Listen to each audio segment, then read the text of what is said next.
know if you know that, but when I went to the International Permaculture Convergence in Jordan, all the Mediterranean climates compared notes.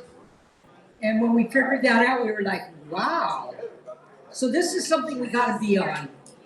All right, so I want to introduce to you the idea of biochar, and that's why we like to have someone speak about it every single seed swap, because to tell you the truth, it makes more sense than prescribed burn. And they're going to talk to you about that, right? You'll talk to them about it? Yeah. Okay, so what you need to know about biochar is that it's not that hard to do, and you can enrich it. And when you enrich it, you are doing a miracle for your soul. I mean, honestly. So I want to introduce you to two people here. This is Ari. Yeah. Ari. And she's on the board of the Biochar for 4 years, right? Yeah. For 4 years. They started it. They founded it. And then Tabor over here, I've known for ages because he's a egg guy. And for years, can I say it? For years, I've drunk his milk because he has some of the best cow juice. No, it was cow milk, not mine. It's really, really good. And he knows what he's doing. So let's say that he's a farmer. Well, kind of a rancher, really. Right. And he also does the biochar. So how about a warm welcome for the Biochar Coalition?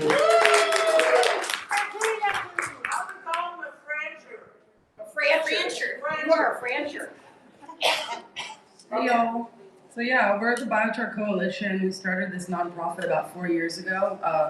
We were both living on the ridge in North San Juan at the time. And one of our board members, Tom Wade, he's a pretty known guy in the permaculture community here in Nevada County.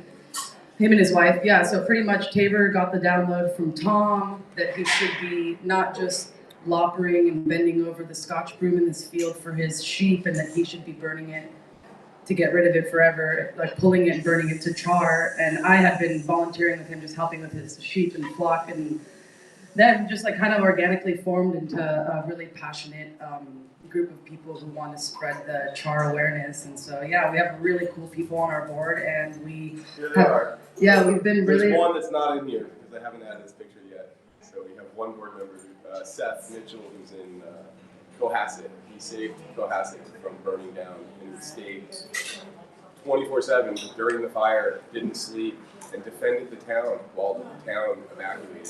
And because of his work, that town, Cohasset, still stands. And he's now Yeah. So our only board member, Seth Mitchell, is not on the screen, but he's from Cohasset. He's saying it louder than the microphone in my face. Any questions? Kenneth is this one. Kenneth was here last year. He's in Chico now. We had a great workshop yesterday. So yeah, we've been making serious just progress with our mission of spreading char awareness, and we're all over California at this point, and we had 3 workshops happen this weekend. These are all photos from workshops. Yeah, so we have a lot of black spots all over our forest floor, and we're going to teach you guys about why we need to be doing that. And thousands of years we did this. We just forgot for the last 150, maybe 200 years. So this is like a remembering slideshow to give you guys the download of. Yeah, we didn't make a custom slideshow today, so we're just going through some old ones that Ken made and just trying to look at some photos of what we've been doing. Here's an example of just some of the workshops that we've done. So these are our first 2 workshops in Nevada County over on the San Juan Ridge. The slideshow is not advanced in this case. But yeah, so biochar is a carbon charcoal. Anything that can burn can be converted into charcoal. You want to talk more about biochar? Yeah, there's something to do with the slideshow. Oh yeah. Yeah, so pretty much we all live in this really dense forest that's super fuel threaded out, and we're all super aware that it's not a if, it's a when. We're gonna burn one day.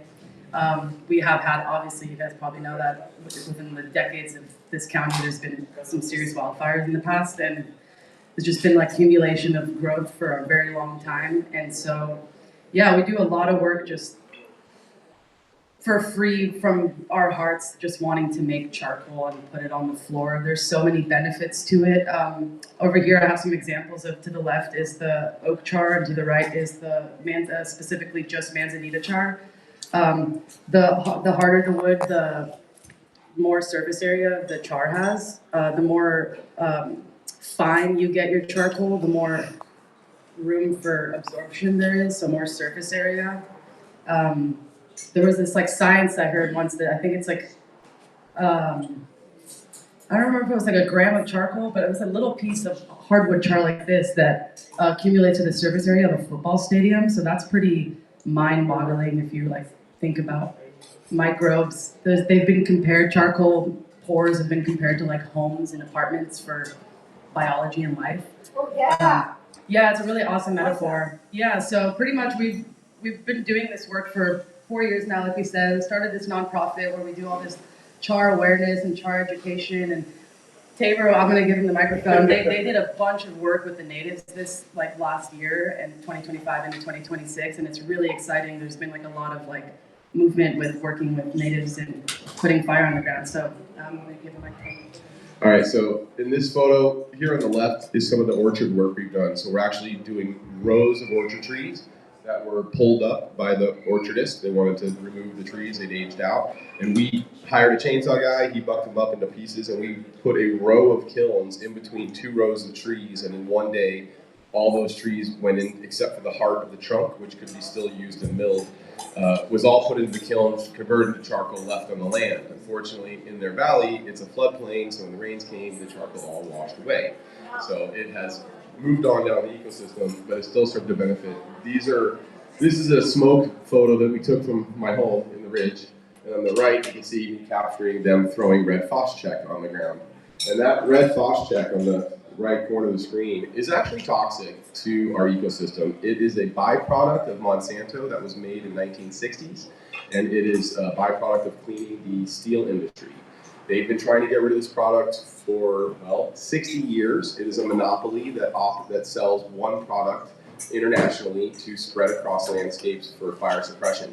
The way it works, the way it's mechanically designed, what it says in their paperwork, is it releases steam and moisture during the heating up, and that moisture cools down the fire in that region.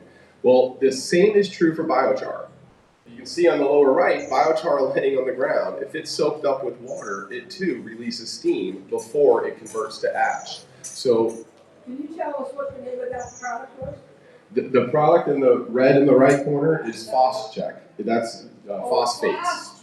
Phosphates is the product name. It's the phosphates are the substance. It originated from a waste product of Monsanto. It is currently the only product listed in the EPA to be allowed to be sprayed from a plane to suppress fires. We cannot get a product added to the EPA because the current administration is ruled by the oil industry, and they are actively passing legislation to allow them to increase the use of that spray and to avoid and ignore any state laws that are out there to protect the waterways. So the federal government is currently actively trying to increase the use and reduce the risks into our watershed.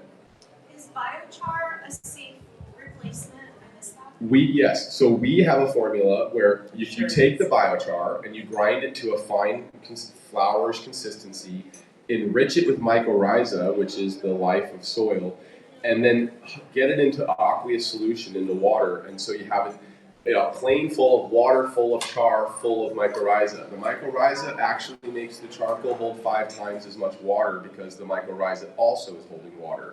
The mycorrhiza coats the charcoal, so it's not necessarily going to be black. It might end up actually being white, but it's now soaked with water. So before the charcoal can burn, the mycorrhiza has to burn. So there's studies that show the mycorrhiza can actually slow fires as well. So by spreading that in the same fashion from a plane, you're going to drop a wet solution of wet charcoal that'll stick to the trees, that's all natural, that's actually healthy for the landscape, healthy for the forest, and will suppress fire equal to what the phosphates does. Anybody doing it that you know of? We are doing the formulation, and we are actively trying to figure out how to get it usable, how to find the funding to make it possible to scale the product. We have done testing as far as alongside prescriptive fire. So when we work with the prescribed fire associations, we show up with a kiln, we set the kiln up, we throw everything that's smoldering in the landscape into the kiln while they walk around and follow the trail of fire on the leaves. The advantage of doing the kiln burn, we are running low on battery, follow the plug of this. What we use is a flame cap kiln, which is here in the image with the orchard, and the advantage of that is we get 20% retained carbon. All plant life, all life forms have about 48.5% carbon in their body, all of our bodies. Of that, about 24%, so about half of it, is available to be converted into charcoal through the active fire. Any fire circumstance, whether it's in a kiln, above ground, in your wood stove, if it's a material that can burn, it will, if you manage your fire, you can end up with a charcoal. At most, is available is 24%. By use of the kiln, which could also be an earthen pit, which is just an earthen kiln, you can retain 20% of the available 24%. Now, that's huge because an above ground pile is 10%. That's the best you can hope for if you're managing the fire. What's actually happening is prescribed fires, burn piles, they're saving nothing. And if anything's left behind, it's 1 or 2%. So that means 90% of all the carbon available has been put back into the atmosphere, which is a part of our natural carbon cycle.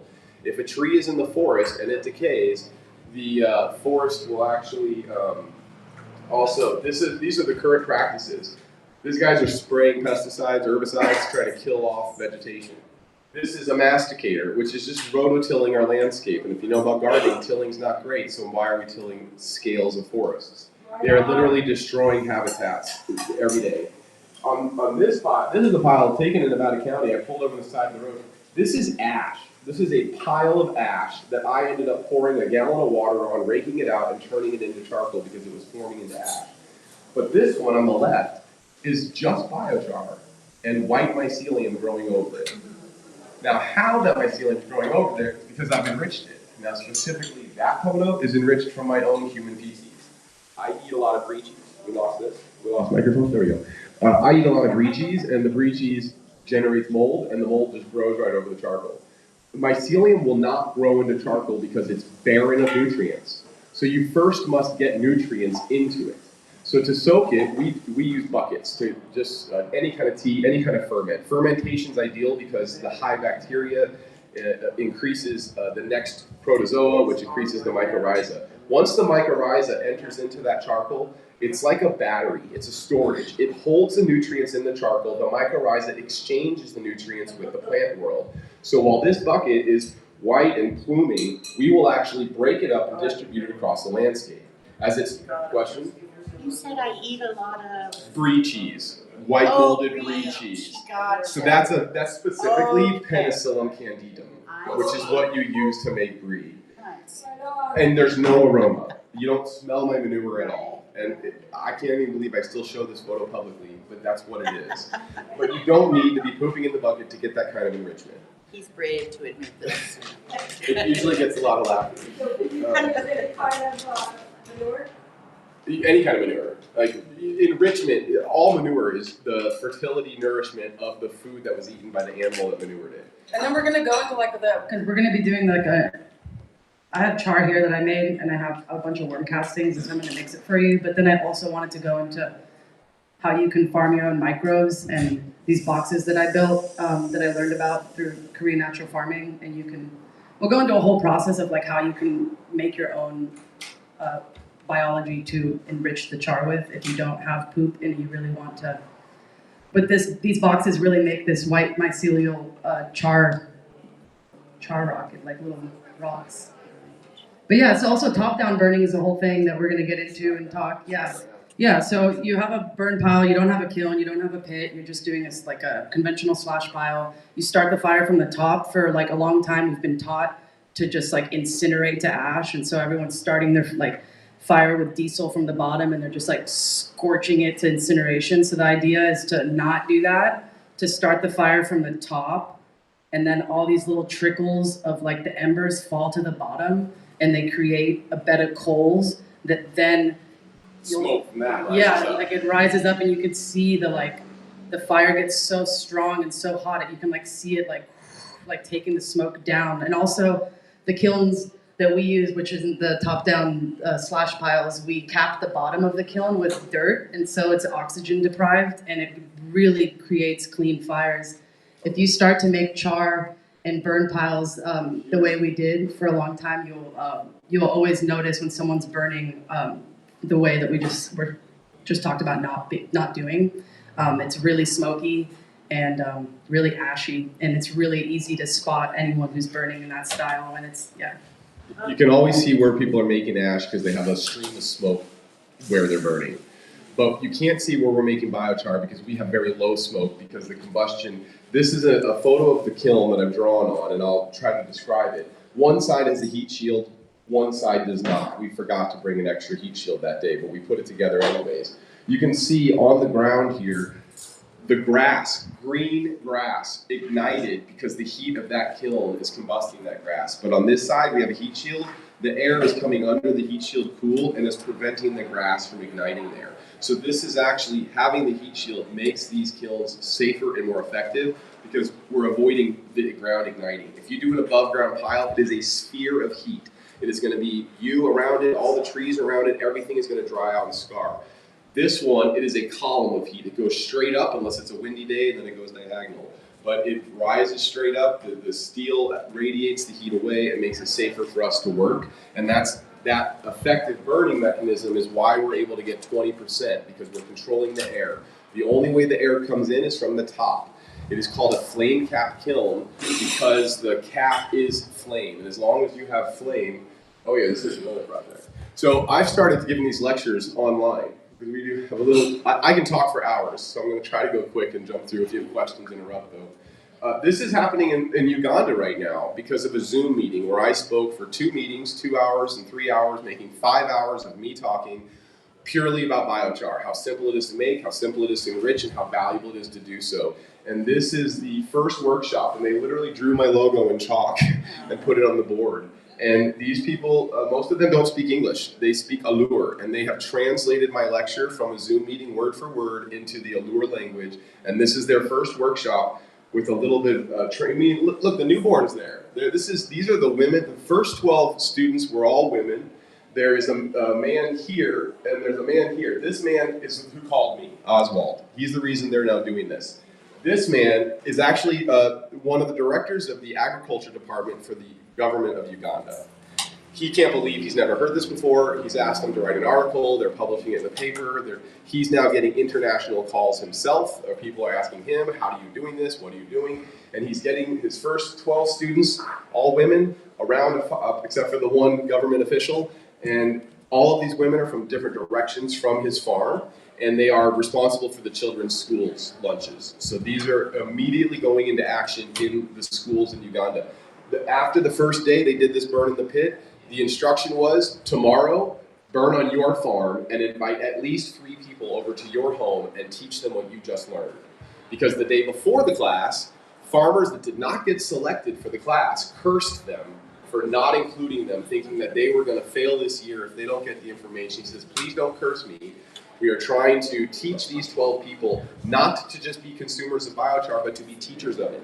They have practiced with each other, to each other, the lecture to make sure they actually got the whole message and are getting the whole story. Charcoal is 95% carbon, 5% ash. Anyone that thinks ash is good for your garden should love charcoal in the garden. The ash is still there.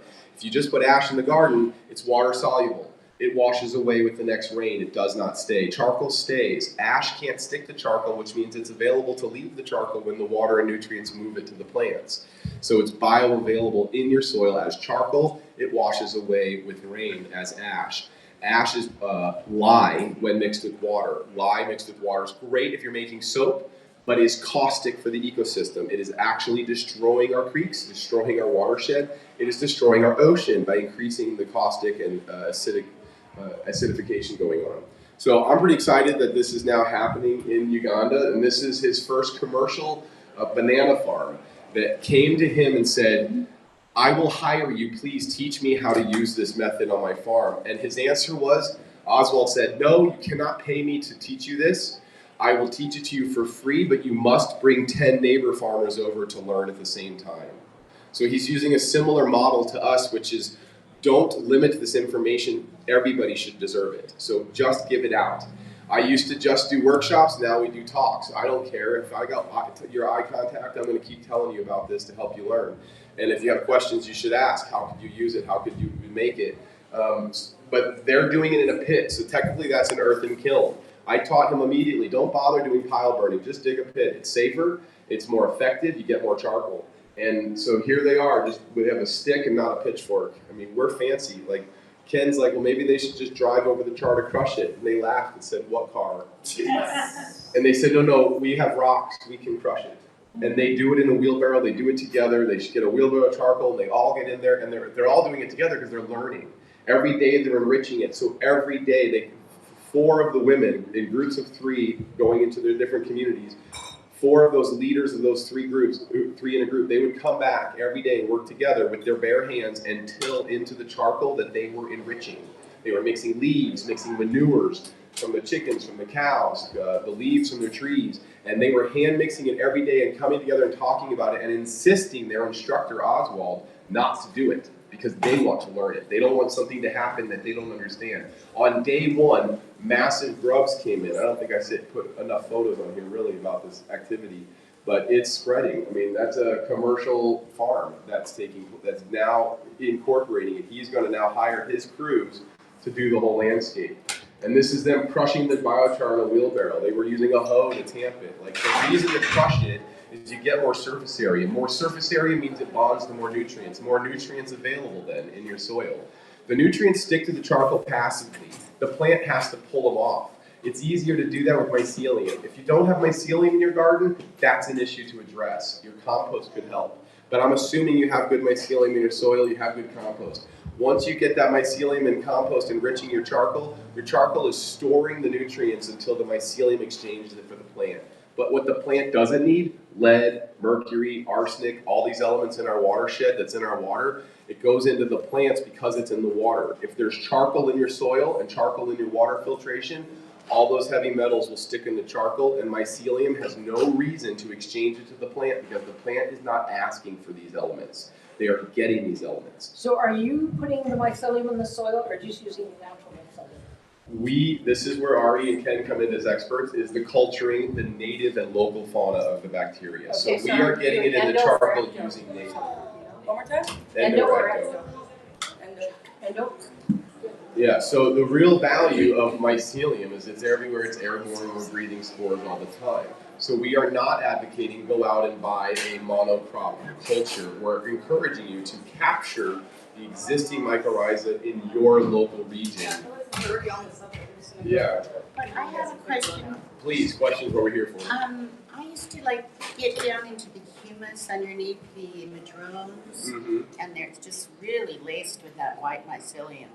And I would pick it all from one tree, but I would gather it and take it and mix it into soil.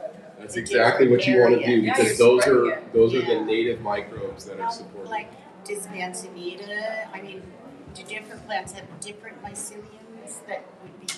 Probably each plant probably has a preference. There's probably a stronger relationship. I don't know that much details, but if it's growing in your native soil, it's adapted to the native climate. It can handle the dry seasons, it can handle the wet seasons, the plants that they're living next to. But the ideal in some of her practice of making it is trying to capture as much diversity of your local bacteria and culture because you don't know which one. So don't limit yourself to just a few. Get all of them. So what you're getting is the right strategy. You're finding your local mycelium and you're bringing it into your soil. And if it's not of use, it'll not have a problem either. You're expanding a network.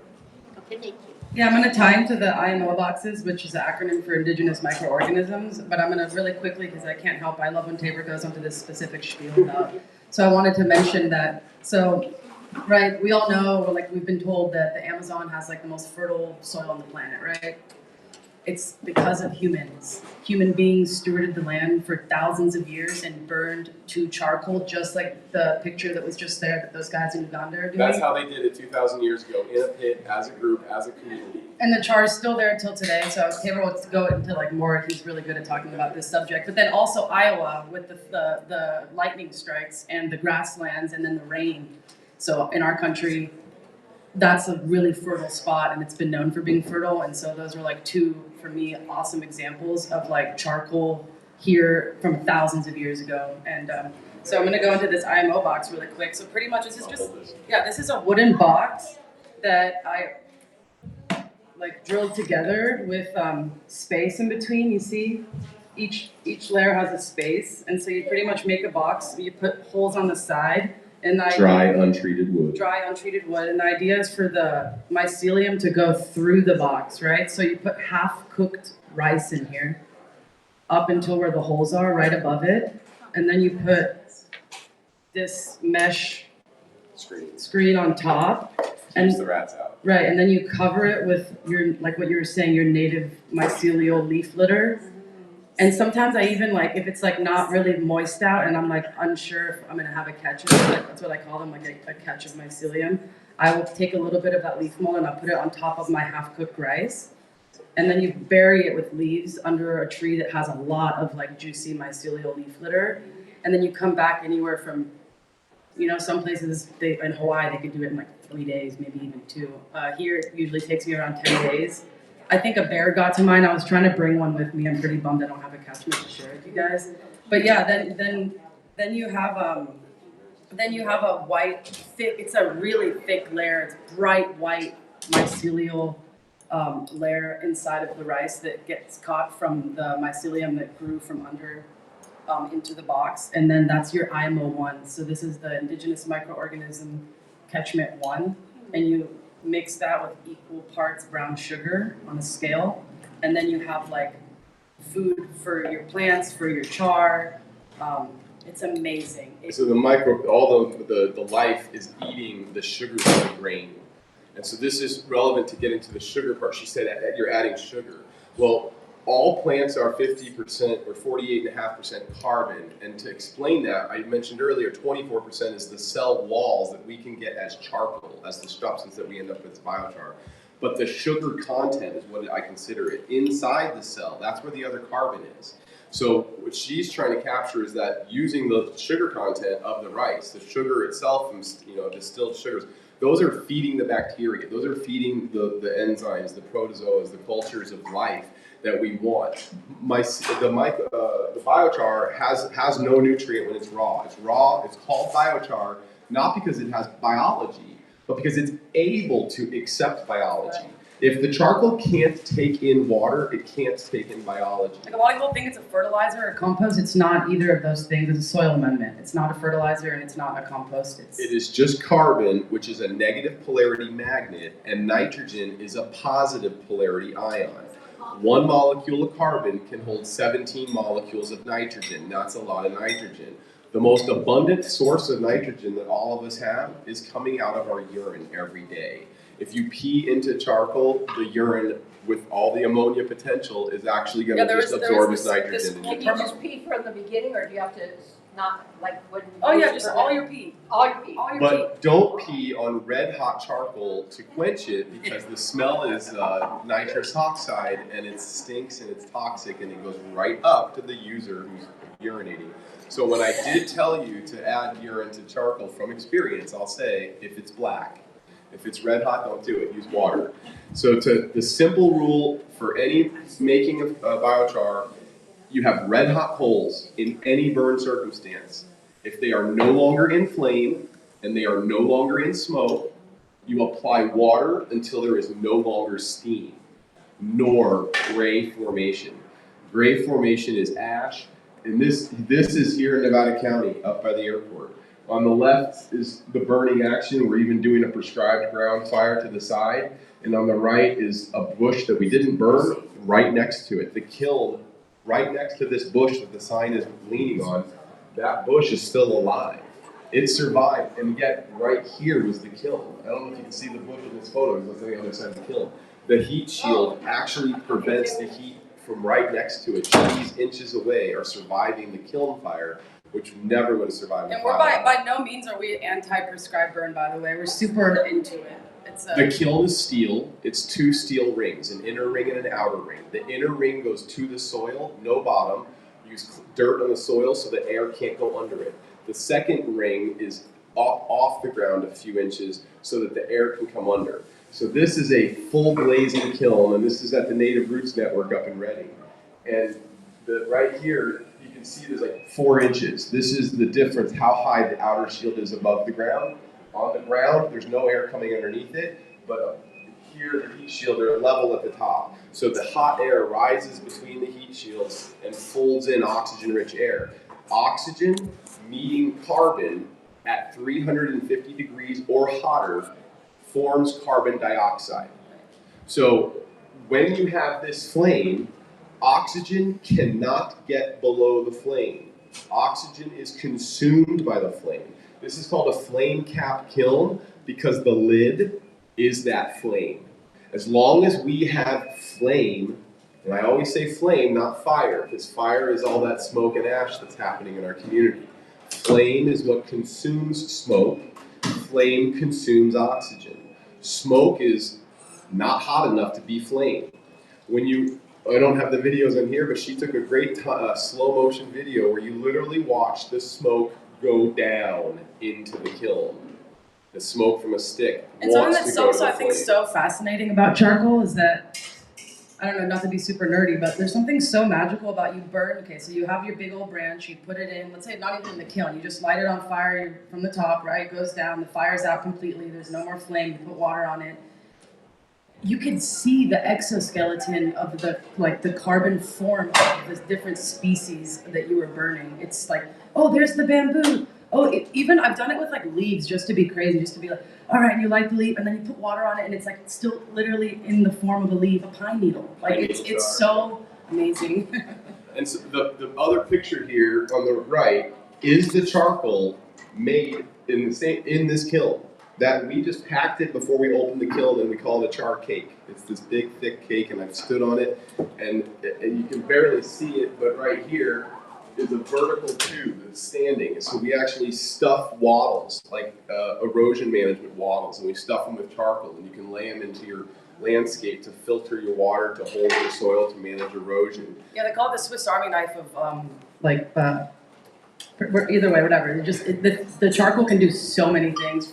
We can't possibly go through all of it in this short talk, but you can find out a lot more at our website, biocharcoalition.org. Also, just to give like a carbon emission statement with the char, the kilns that we use, the ring of fire, we're able to quantify how much carbon we're sequestering from fully have it because we've been using it for so long and there's so much science. I think it's like 5 years old, this patent ring of fire. So I think it's 3 full.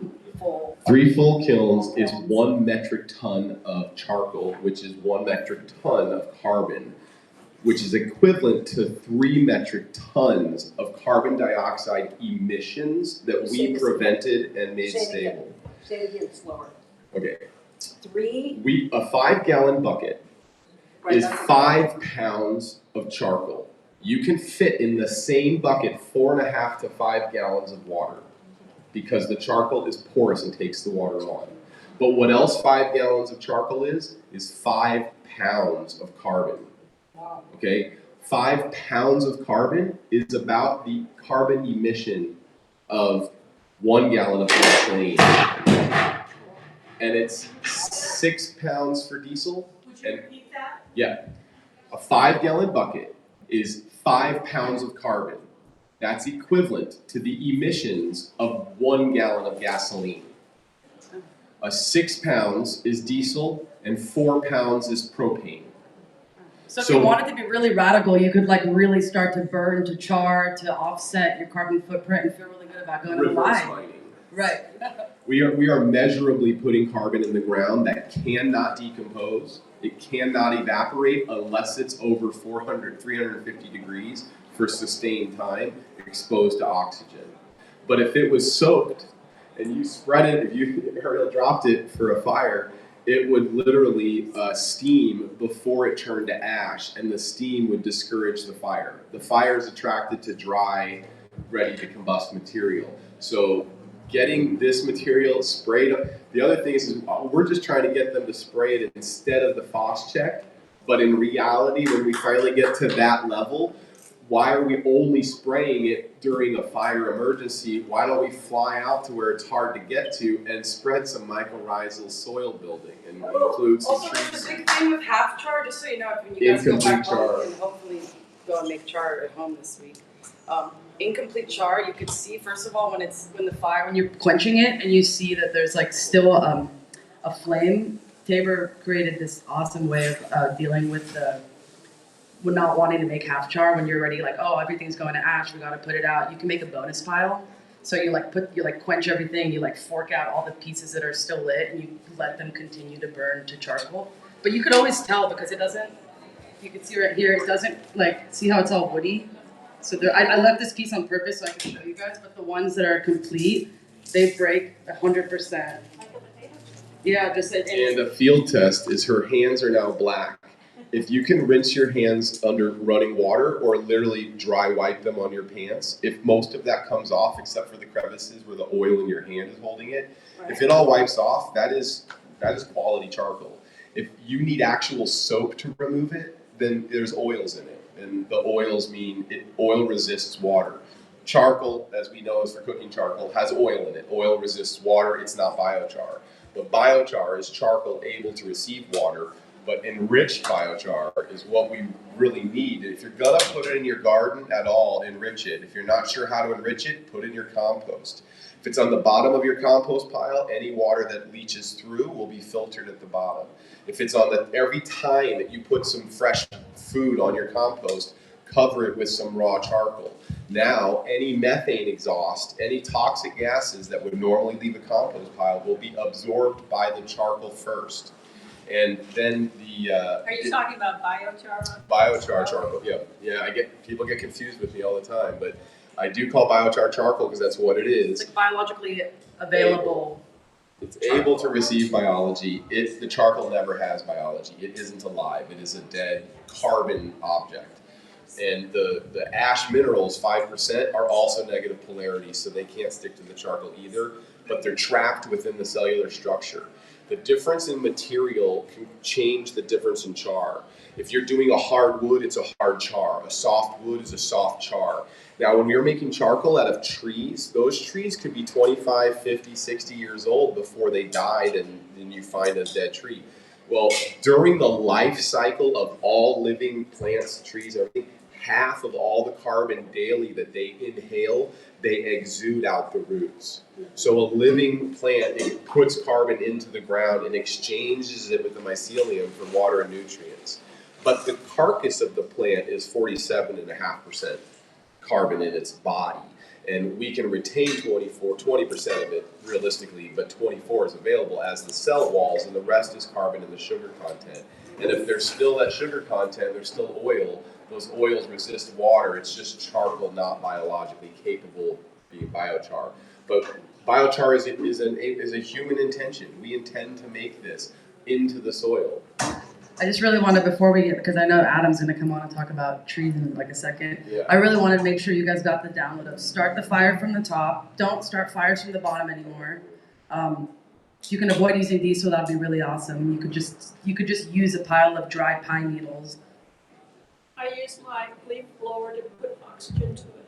Yeah, You that's really great. just need to get it going, and then you don't need to continue that. Yeah, so top down burning, all the flame goes out, burns out, then you put the quench. You can either do an earth cap. Sometimes there is no water accessibility. You can just dirt quench, just put a bunch of dirt on it.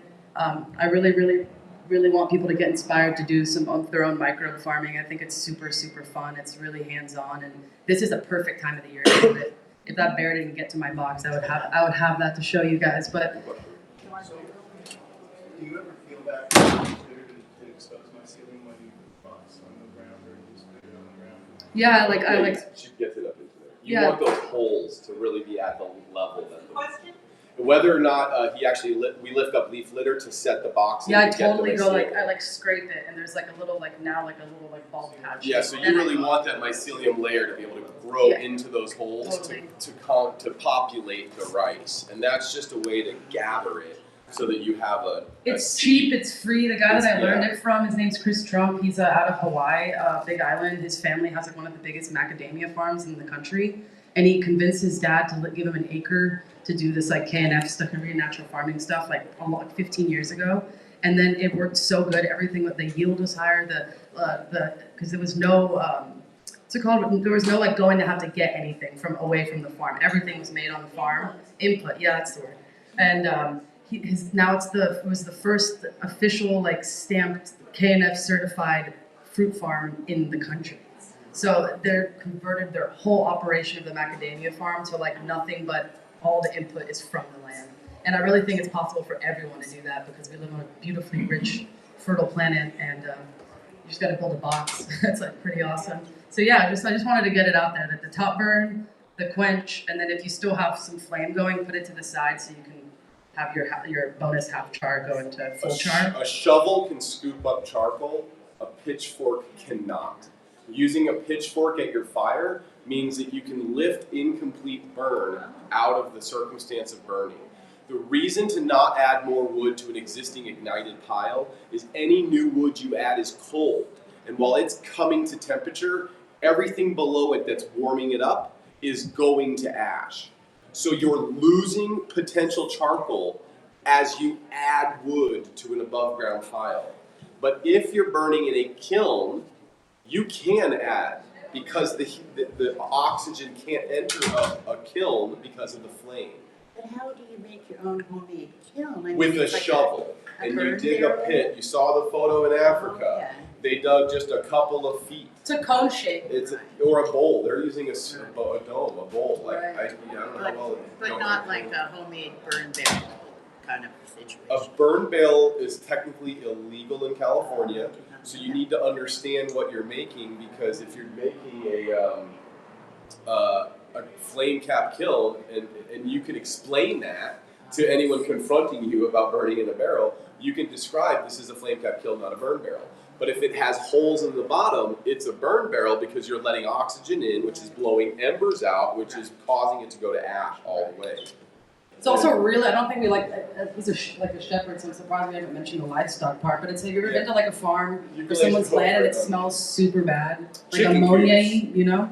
Chicken So it's a lot of the time the coops, animal's barns. not moving, which is like an issue, but also the solution is just to put charcoal down. So that's one of the first things I ever did with Tabor to enrich char. We're like, well, how are we going to enrich this? And then we had all these sheep with all their poop everywhere.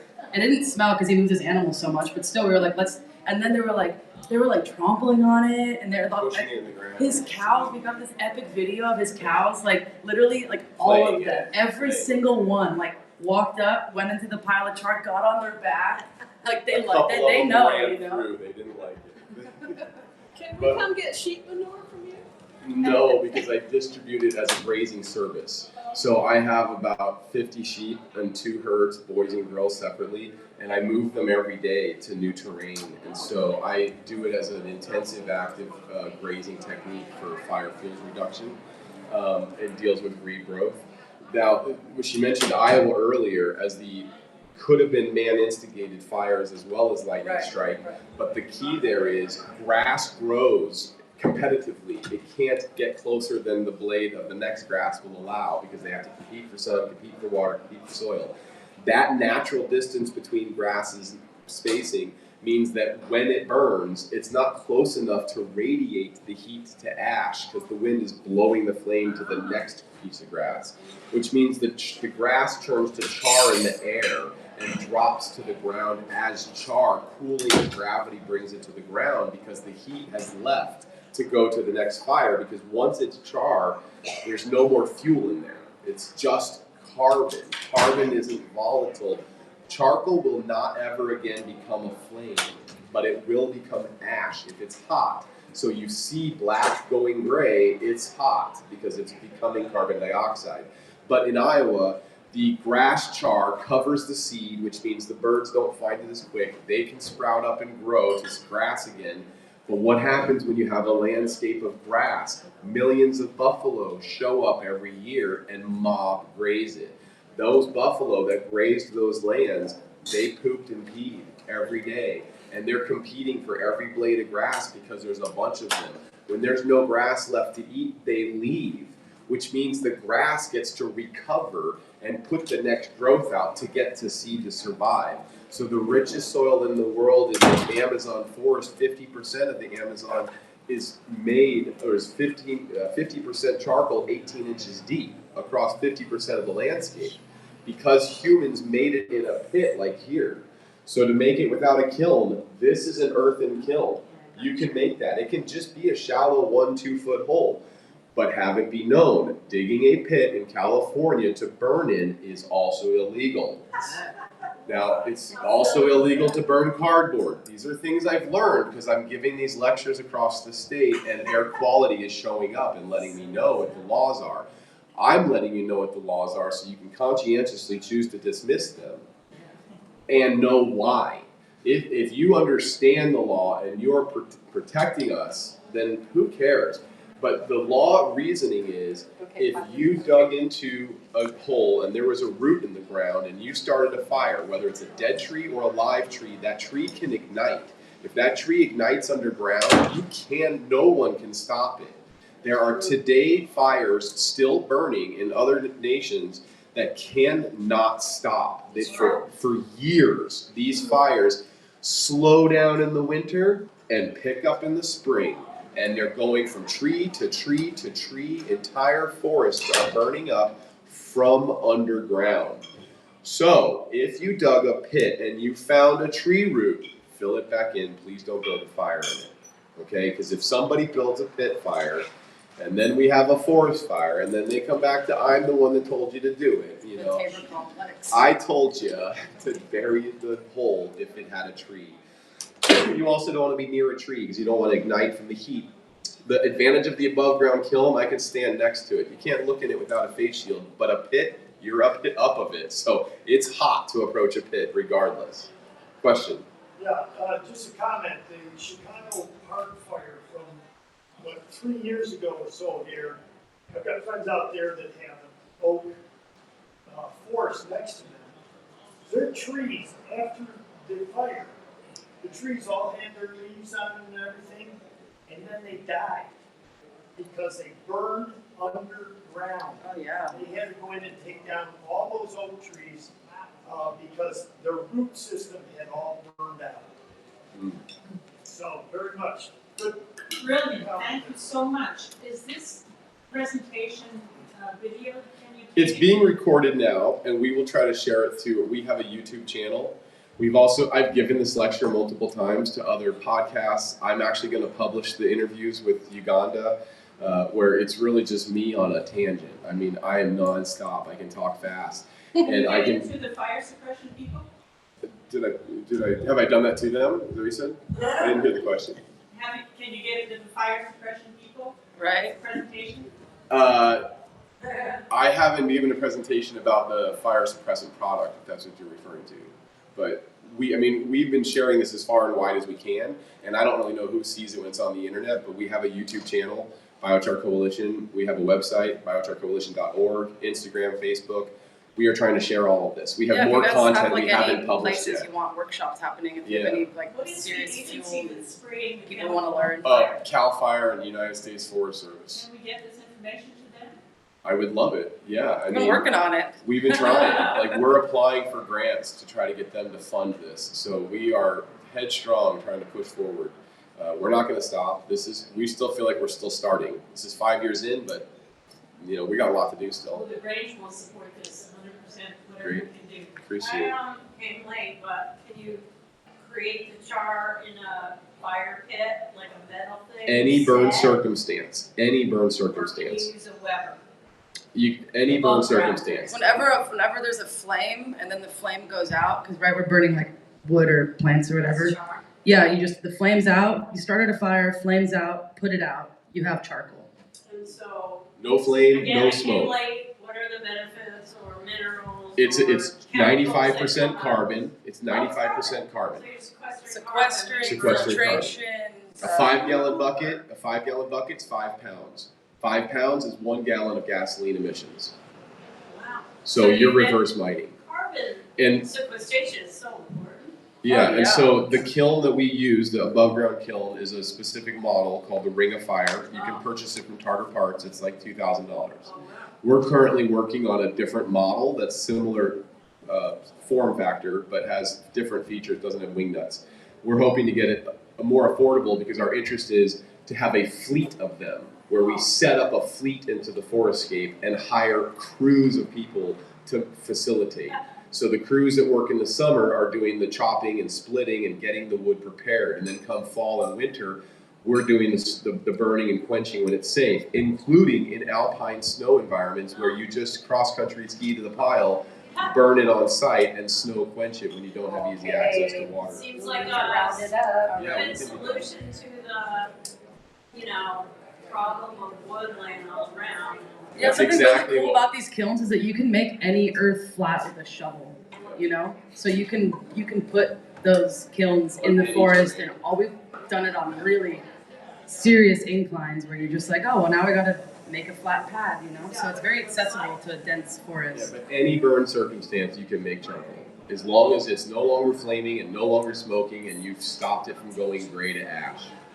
Gray ash is evidence that you lost carbon because the ash is inside the cell. So if you're using your corn stalk, your hemp stalk, all your annual crops, you can make into char. That's carbon this year that's been absorbed.